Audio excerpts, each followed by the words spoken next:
first and foremost, Mr. David Hayter. Yeah! Hello. Mr. Nick Apostolides.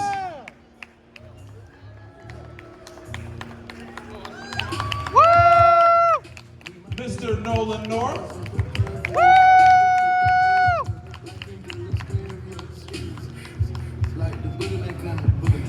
And Mr. Nadji Jeter. Yo, Spider-Man! All right. Oh, wow, Nadji Jeter, Spider-Man. I didn't know that. How you guys doing? Yeah! Woo! Looking good. Well, first of all, thank all four of you for being here. We really appreciate your time. Thank you for coming out to Houston. Thank you for having us. How's the con been for all of you so far? Busy. Texas always shows up every time. You guys rock. Woo! It's my first time in Houston, so I've been trying to see what the Houston life is about. Got some good food and hanging in there. The Houston, my first visit, and I have not seen what the nightlife's like because I've been sleeping. And y'all keep it nice and quiet. It's very nice. Awesome. That's the old guy answer. Right. When you get to a certain plateau, you know what I'm saying? You just gotta tell 'em, my feet were burning yesterday. Where am I? My feet were burning yesterday, to be honest. So I get you. Well, first of all, I think we should just, as a group collectively, thank you for all giving us video game experiences we will never forget. You guys are all award-winning and just fantastic actors all across the board, and just video game acting just another side of that. For each of you, what really led to the video game side of things? Because you're all actors clearly, but what was the first foray to get into the video game side of things? I just fell into it, and I was a big video game fan, and I was doing voiceover, and I had an agent, and I went out, and my first jobs were like Mech Warrior 2, and like I was just random pilots and stuff. Actually, that's not true. The first one, I was 16 years old, and I was living in Kobe, Japan. I went to high school there, and a Japanese video game company came to my high school, and they needed 4 guys who spoke English, and this was like 1985, and we went down to a booth in Kobe and recorded a bunch of video game voices. So really, I've been doing them since they've invented video game voices. That's amazing. So, for like old 80s arcade games. I don't even know what games they were. Do we have to answer? How do you follow that? I forgot, but that was just an amazing, like it was just meant to be. It was really cool. How do you follow it? Well, with a stellar career and... Which started when I was born, the day I was born. Yes. I went, crap. And somebody had the foresight to Pretty good. His ultrasound. Kobe was, Well, I was in Japan. A lot of fortunate things happened to me. I've known you for years. I didn't know that. You didn't know this? Oh my God. Yeah. For me, I was on a television show, and when it got canceled, a friend of mine said, "Hey, you know what? You should talk to my voiceover agent. You're always annoying us with your voices and stuff. You probably could make some money with that." And I was like, "Oh, I'll meet her because I have kids."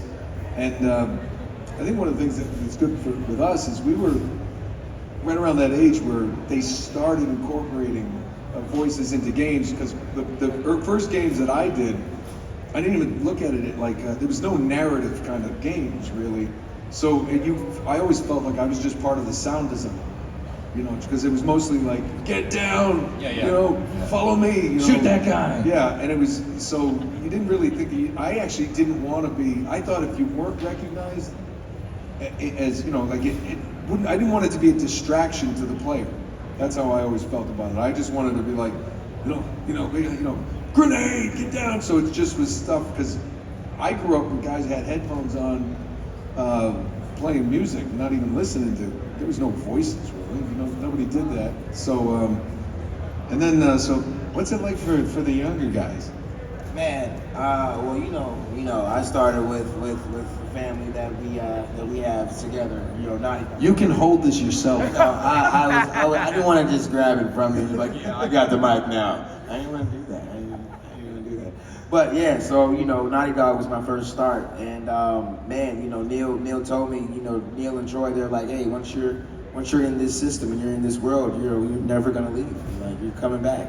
So I didn't understand that at all. So and I didn't understand at 13 years old making a video game, and just seeing how everything was being put together, that I would come back, and it's the best thing a kid could ask for. You know what I mean? You get to be a kid again, and you get to just relive so much imagination and have fun. So it's the best thing. But yeah, the start for me, like I said, I wasn't into. Well, I had a lot of on-screen prior to The Last of Us. So I was doing a lot of on-screen stuff. So I really wasn't into VO, or I wasn't getting a lot of VO roles. I wasn't booking a lot of VO roles until my first game was with the Last of Us. So that was the first thing that kind of butchered me into that VO world. So yeah, that was my first start. But it's been a family ever since, and I'm looking up to these guys. Like, it's an honor to be sitting on the couch with these guys right here. So it's like I'm learning every day. Testing, yeah. For me, it's a little different. I've been a gamer since the Atari days. So I've been gaming for 35 years, and I'm obsessed with them. I play arguably too much now. And somewhere along the line, I became an actor in my mid-20s, and I was doing the action roles like Indiana Jones, Die Hard. I love Stallone and Schwarzenegger and all that stuff. I grew up with that. And then one day I met someone who told me that she was a video game actress. I didn't even know that was a thing. I heard the voices, but I didn't know it was a viable career direction, in the industry. And she, lit that spark under me, and I started to pursue it. And my first role that I ever landed happened to be my favorite franchise that I grew up with, which was Resident Evil. But what booked me that job was my physical background. Is full performance capture. They needed someone who could move like a cop, who could do his own stunts, who could be very physical, and so it was my history with the physical acting that got me that role, and that's here we are today. That's awesome. So, like I said, all you have done on-screen and voice work. Is there one you prefer more than the other, or is one tougher than the other when it comes to that? Is between on-screen or voice work? It's all fun. Acting is just a great job, but I went back to doing a movie after so many voiceover jobs, and I was so bored in the trailer, and it just takes so long, and you're up all night.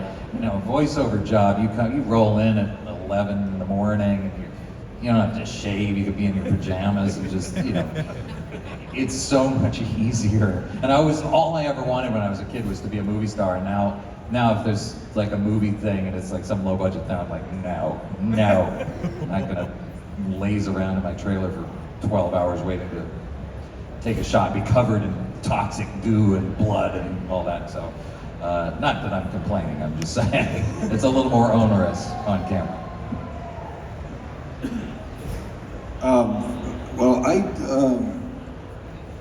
I just actually, as a shameless plug, I just finished a new series with Peacock called Hysteria. I really need people to watch it. It's doing very well, but I want a season 2 because it was so much fun. It was boring in the trailer. I was shy. A couple nights I got home at 8:30 in the morning after having a 2:30 in the afternoon call. We shot overnight. It was brutal, but it was so much fun to work with people again. Because since the pandemic,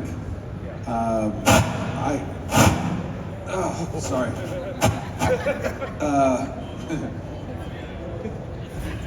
I have to take the shot.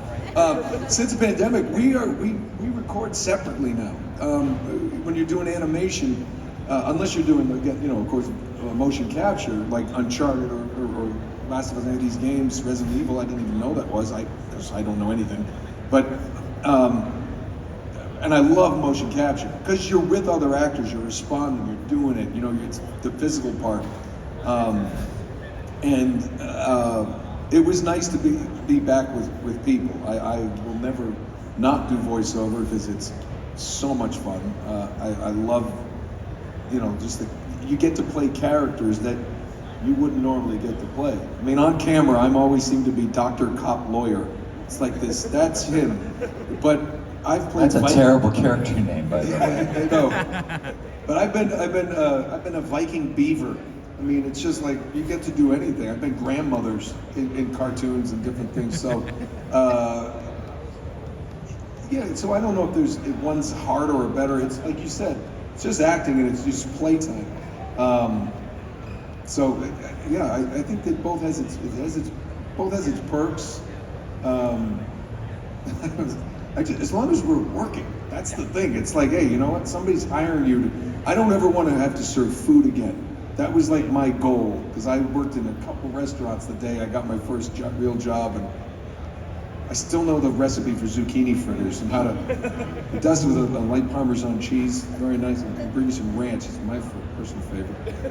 And I kind of remember that just as a little litmus test on, okay, don't get too big for your britches. Like these guys said, they're both fun.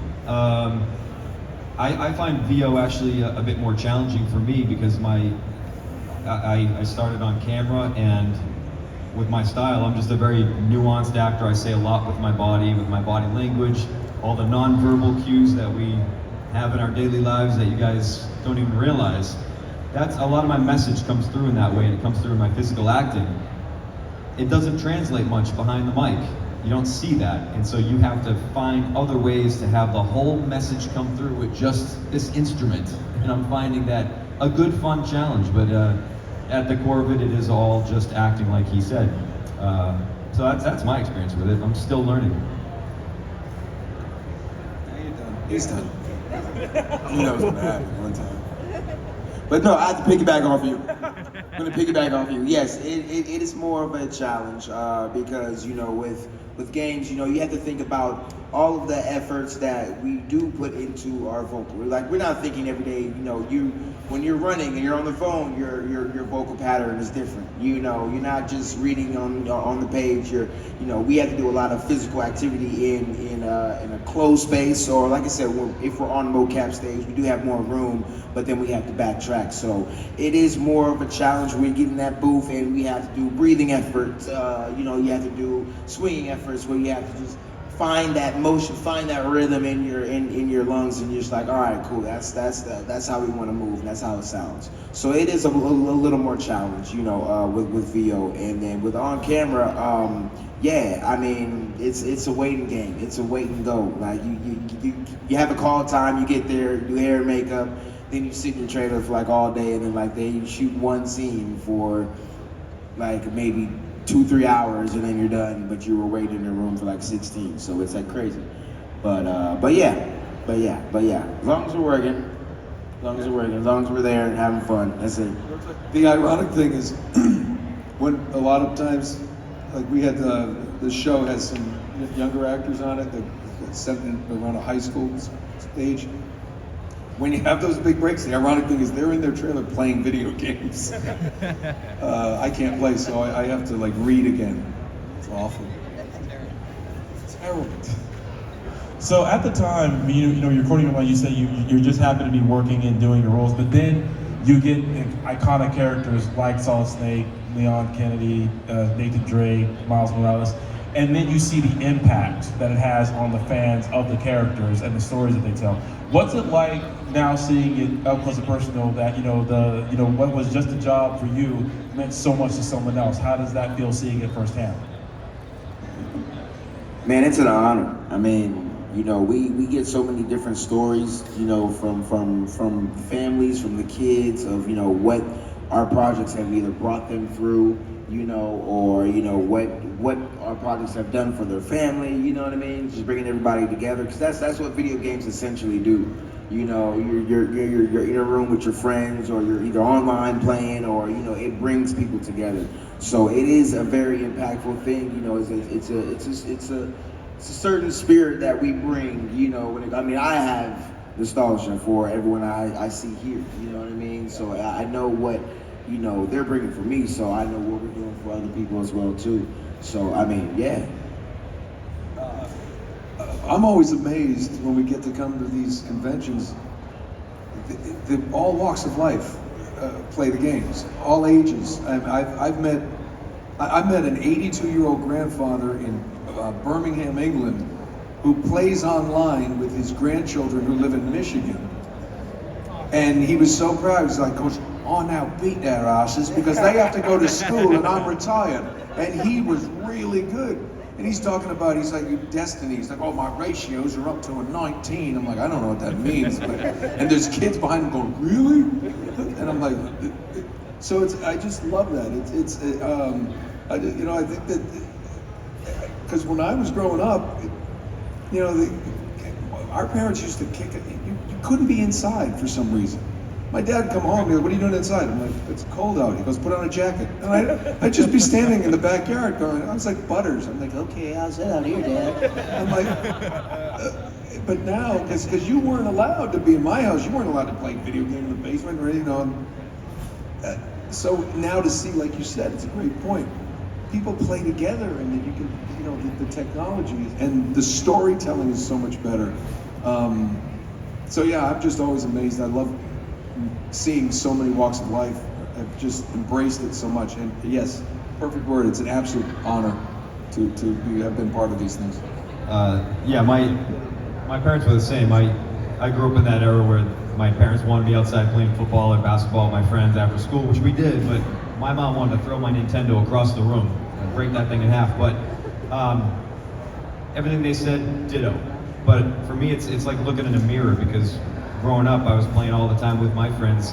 We didn't have online gaming back then, but we played together physically. They would come over, hang out, have a play date, and survive these games together. And I remember what that was like. I would daydream with my little bro back when I was in my late teens and say, "Hey, wouldn't it be cool to do this one day and play these characters?" I didn't know voice acting was a thing back then. And so it's like looking in a mirror. So every time you guys come up, and we have fans from ages like 6 to 82. It's ridiculous and awesome. And so we love you guys. Yeah, it's pretty amazing the impact that they have, but also, like Nick, being a gamer, I get it. Like, there are games that mean so much to me, and I'm always stunned.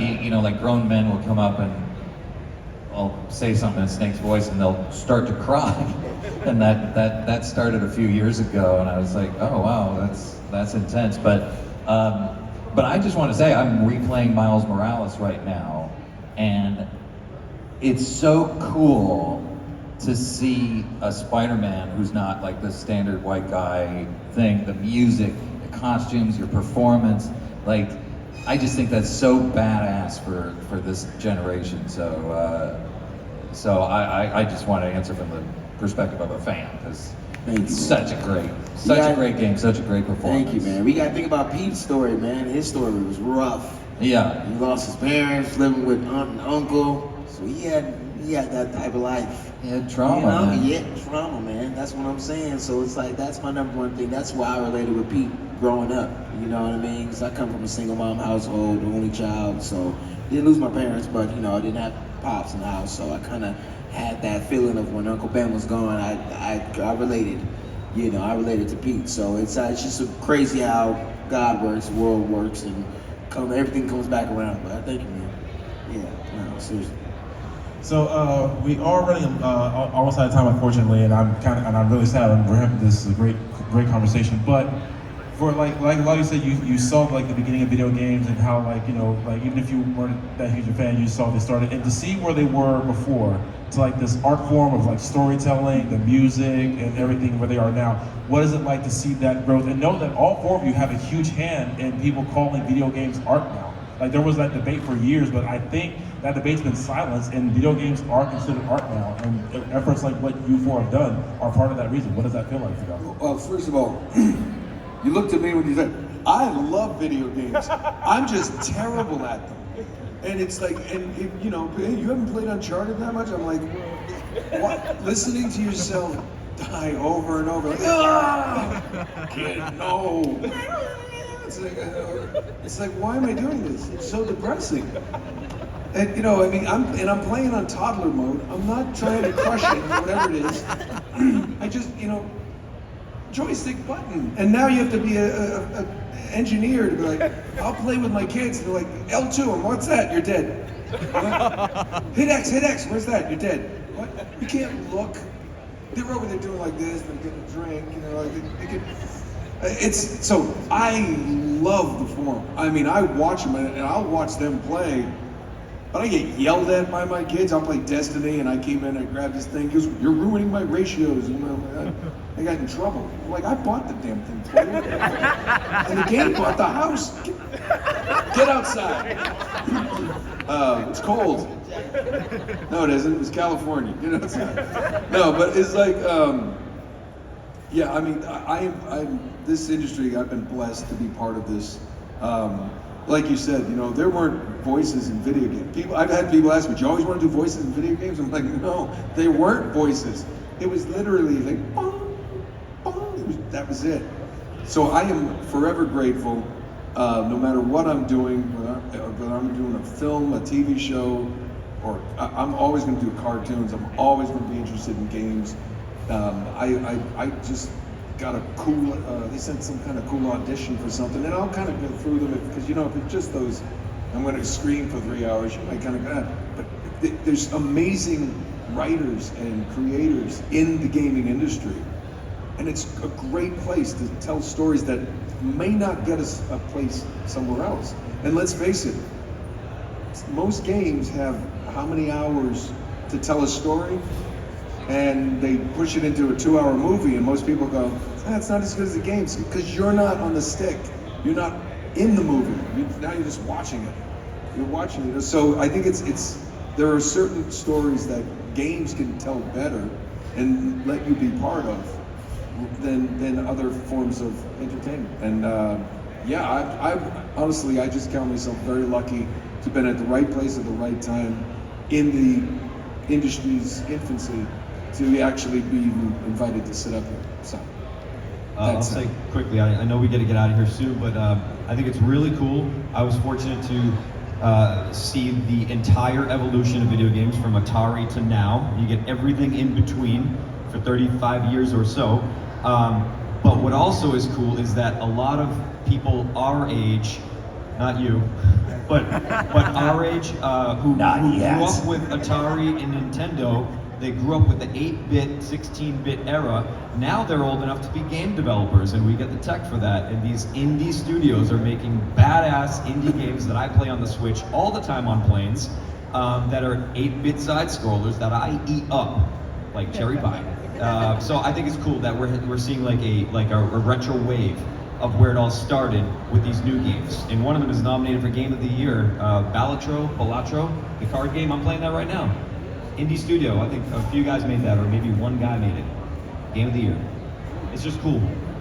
I had a pretty unique experience because, like I said, I started out, I was doing the same thing Nolan was, you know, pilots or soldiers, or, you know, kill that guy, you know, that sort of thing.